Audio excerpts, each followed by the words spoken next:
Howdy y'all, we're going to take apart these front idlers and carriers today.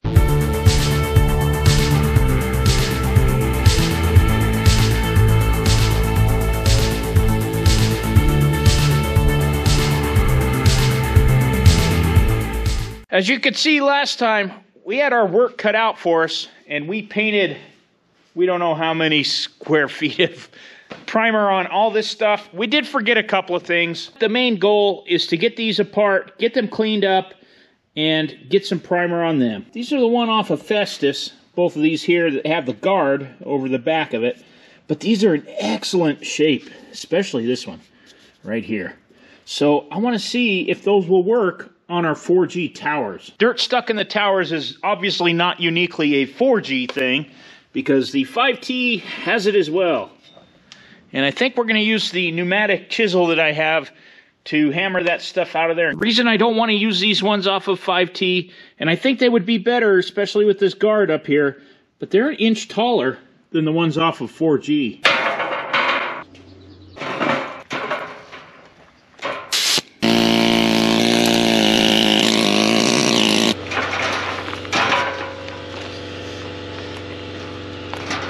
Good old Colorado clay. Feel like I've chipped a few yards of this stuff in my day. I'll go get a wrench and start pulling this guy apart. Okay, I'll clean the rest of these up.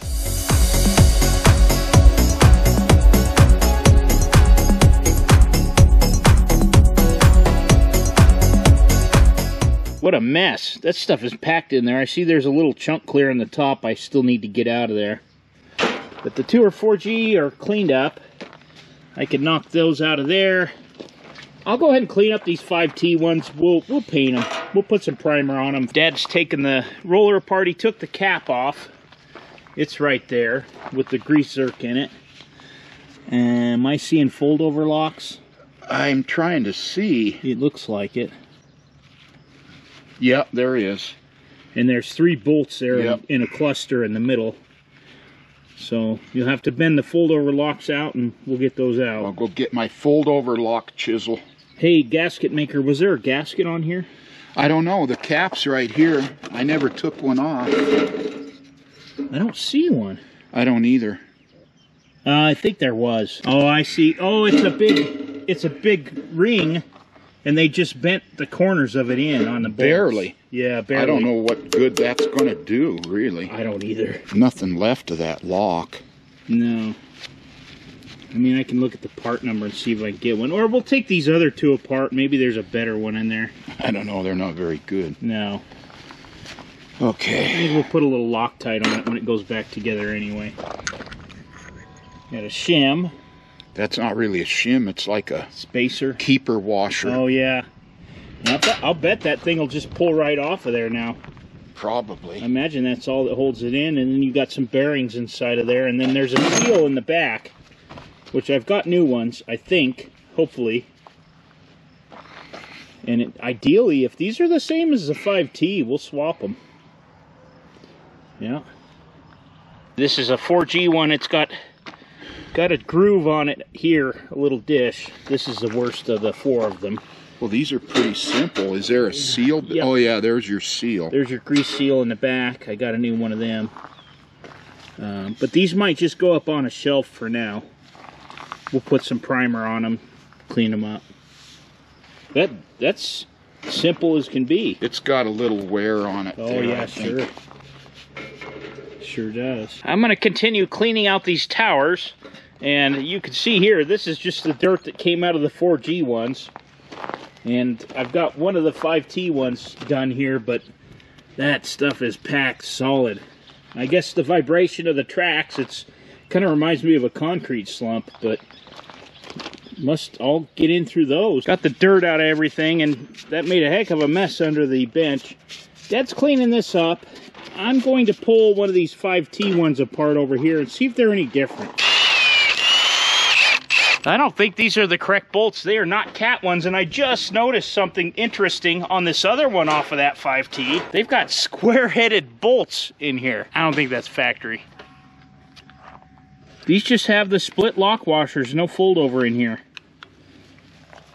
That totally breaks my heart.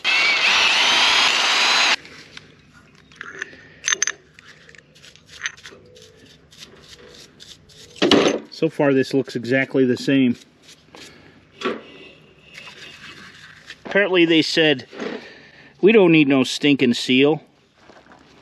They didn't even put a seal in here. Supposed to have a seal in there. It's possible it just was in there. I think I see the remnants of it. It might have gotten eaten out or... It probably got chewed up. This is a 5 Bravo 4398. And that one looks like an 8H8423.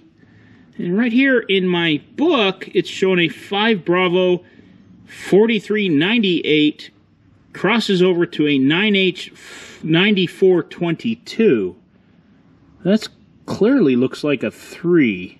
So we're 1 digit off. It's possible that's a typo. This one looks quite a bit bigger around than the 4G one. And the 4G's got a lot of wear though. This thing's really like new. Dad's taking this other 4G one apart and it does indeed have a gasket on it, so we'll definitely put some new ones in there. And it looks like you're going to have a pattern. I'm going to have a nice pattern if I'm careful here. Dimensionally, they look almost the same. 4G's looks a little bit wider than this 5T one. But, you know, we're using 5T's tracks. Oh, they folded it correctly. Yeah. That's the other 4G one. Yep. We're going back with lock washers. This one's been replaced, so this is the other one off of 4G, and it looks like a 9B561, and it's in a lot better shape. This is the one off the right side of 4G, which has got a lot more wear, which makes sense, because on Lefty, they had the power on the right side to turn left. So, I am thinking we'll probably use these ones off of 5T. But something else I noticed, let me show you. The ends of these are different. I imagine they replaced this one at some point. And this is probably an original one, looking at the flange and everything. And this one's a lot more comparable to the ones off of 5T. Dimensionally, when I compare this one that we just took off the other 4G to the one off the 5T, those ones look exactly the same. And down here on the flange, they're the same. We might be okay to go ahead and use these 5T rollers. I've tried several searches for this 8H9423, Google, Tractor Parts, Caterpillar site, and I cannot find anything that shows this as a roller. There's an 8H9422. I keep pulling that up, but nothing, not even on general Google search, pulls up a roller. Usually I get something. And tower-wise, this one's not terrible. On the top, it's got a little groove. This side's a little worse. It's got a lot more wear on the top, but it'll run a long time for us yet. So this is interesting because this last roller off of 5T right here has the same part number as the last one I just took off of 4G. And back here, the seal is actually held in with a clip, which explains why on the other one, I'm guessing that clip came loose or wasn't put back in, and the seal wobbled out. That's a pretty strong keeper. Yeah, it's alright. So I'm guessing this other 4G one here has it. Let's take it apart. We're finding all kinds of roller weirdness over here, including this little guard that goes over the top. This has got a 3/8 bolt in it. And on the other side, it's just a 5/16. And they're tapped from that for the factory, so I really don't understand. And the numbers are weird on these. I don't know. I don't know what's going on. I've gotten so curious about something right now. I'm going to head out to the D4 parts store and check something out. Oh, poor Festus. Here we are. Let's take this one off of here. I'm curious what's inside there. So far it's rust. Rust is what's inside there. Should have brought a hammer. On the farm, everything's a hammer. Foldovers. I see a problem that's going to really aggravate me in about a second. I don't know that I got enough clearance to pull this thing out of here without lifting up this dozer, but we're about to find out. Oh, we got lucky. Well, it's definitely going to make me search for it, but I think this might have the part we need. We lucked out. I'll get that clip out of there, and then we'll have 2 of them. Nice. Trying to get that seal out of there so I can confirm the part number, but that thing is really stuck. Got that seal out of there, and that is a 3B 3443, and it looks like they use the same seal all the way through the 5Ts, because I was just poring over the parts books. I'm kind of curious about the wear in this bushing. I don't think it's terrible. I'm going to take it over and put it on one of those towers and just see if it has much play in it. There's a little wear in here. I really do think that this one will last just fine for us, and the outside of this is much better than what we have here. Found something very interesting here. When I was looking in the parts books, the track carrier roller on the older 4Gs, the RD4s, the very late D4s, up until 4G9986, used this T-style carrier. And they had a field changeover track carrier roller arrangement to change it to this style here. Ours, being 4G9986, was fortunate enough to come out with the new style that you'll see on the 7Js and 5Ts and onward. It also used the same seal as the 7Js and 5Ts. Same rollers. The towers were the only significant change because they were taller a little bit, and they had the guard that went over the seals like we just took off out there. I had a rant about fold-over locks again. So we're definitely going to go back in just like they were with the split lock washer. I'm going to put a little blue Loctite on them just to be on the safe side. We're also going to use the end caps off of our 4G. They have a smaller part number on them. That's the biggest distinct difference as opposed to these ones over here off of the 5T. That seal part number, it crosses over to this 9H2257, and these are a national seal. And the national number is a 450145K69. So the carrier outside that we measured is a 4.490, and I've been measuring the ones in here, and you can see that this one's got quite a substantial gap over there. This is the worst of the group. It's got about a ½ inch gap at least. And this one here is very comparable to that one that we have out there. It's only about a 1/16 of an inch of wear difference. So I think we're going to use this one and the one that's out there. What are you doing? Back to gasket making. Yeah? Yeah. First the seal, and I've got a 2 1/8 socket right here. I'm just going to tap that thing in with my brass hammer. Probably crooked. Surprisingly not. Dad and I were just talking about, these are a good seal. They're good USA made nationals, but those ones that came out of here, the old rawhides, they were built, and they were hard to get out of here. All right, put a little grease on that lip of the seal. I've already cleaned up the surface down here where the seal sets, so go ahead and put my roller on there, I guess.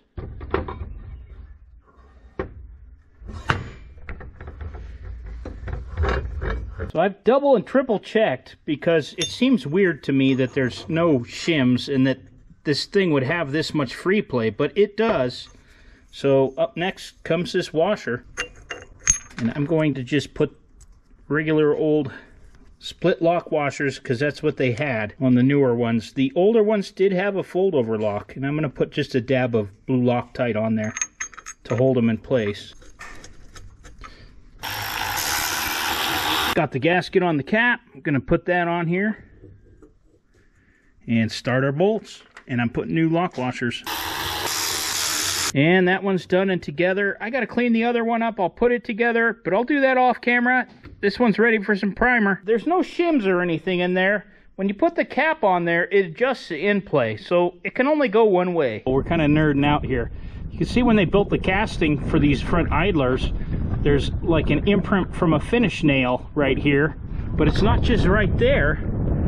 It's on all of these all the way around.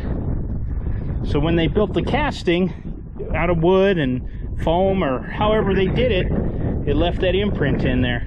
Actually a spring that goes in here, and there's the remnants of it right there, and it goes up in there, and that's what keeps tension on this spacer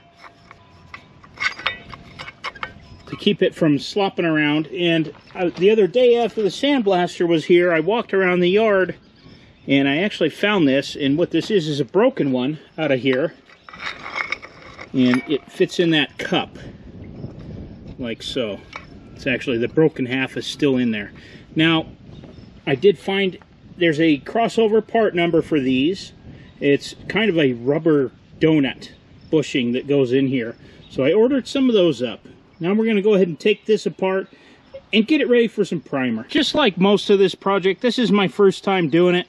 So my suspicion is you pull this out here, and when you pull that out, I think that's just a stud, and it'll let this pin come out in this block, and you could pull this off. We did notice that there's 2 shims up here, and this is on the outside of the left track frame.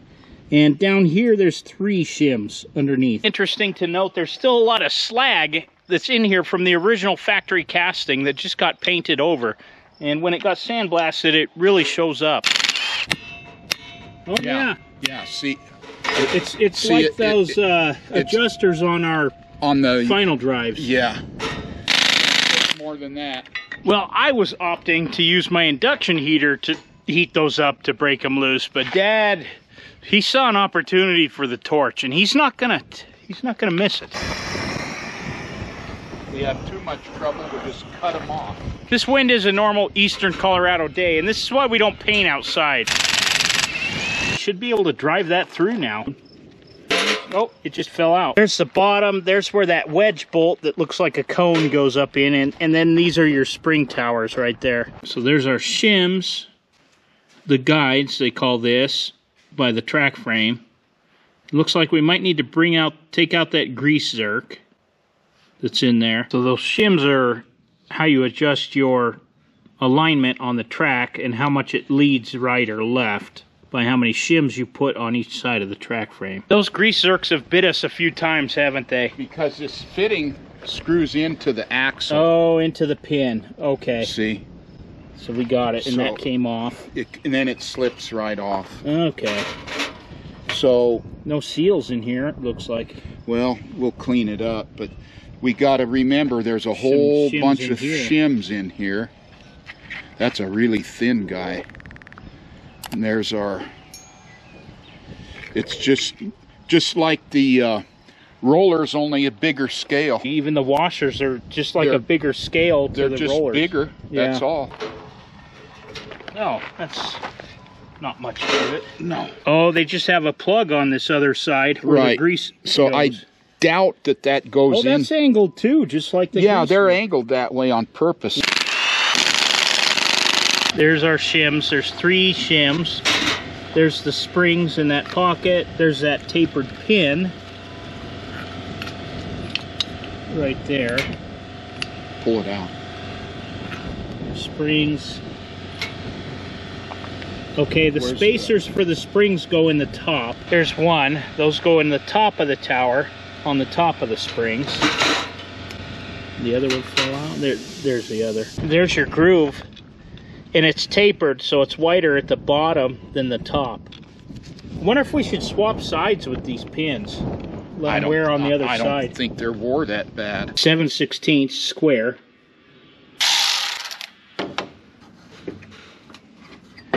And there's 1 shim on there. Once we get those springs, we can put this thing back together. But while we got it apart, we're going to put some primer and paint on it. I do want to thank you for watching, and we'll see you on the next one.